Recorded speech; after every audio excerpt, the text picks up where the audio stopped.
มาทุกคนกินแกงหน่อไม้พี่น้องตอนแรงๆเลยโอ้บรรยากาศดีเว้ย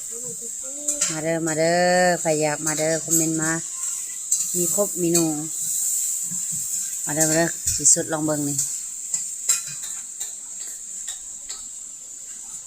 ห้อยไปเอาบวงตีบอีก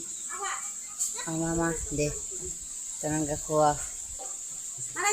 ไว้ได้อย่าเข่าเขาหยาดกันเลยกับปะเทาเอามีดเลยผู้มาเนี่ยแกงหน่อไม้แต่บไรผักขะแยง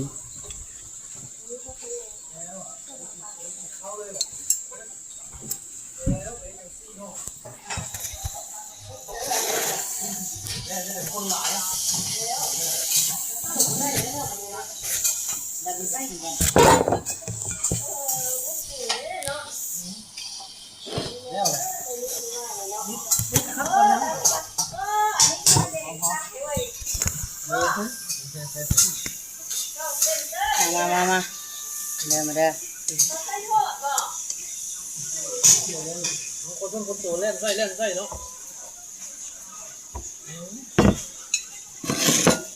เอาว่าข้าจ๋าว่าชิมคือแบบจักซุปที่ข้าจ๋า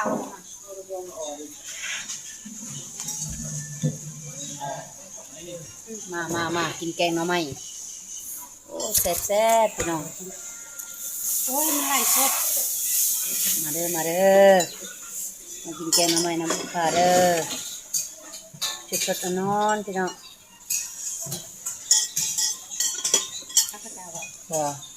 ข้าวเจ้าก็มีข้าวเหนียวก็มีมาเด้อ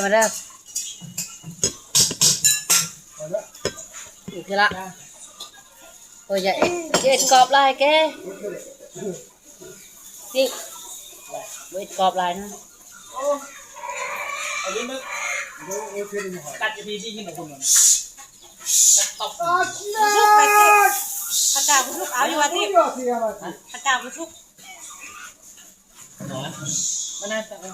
ดิบได้ดิบปลาข้าวผัดนี่ให้ผัดอะไรเยอะปลาข้าวเจ้าผู้ชุกเอาละ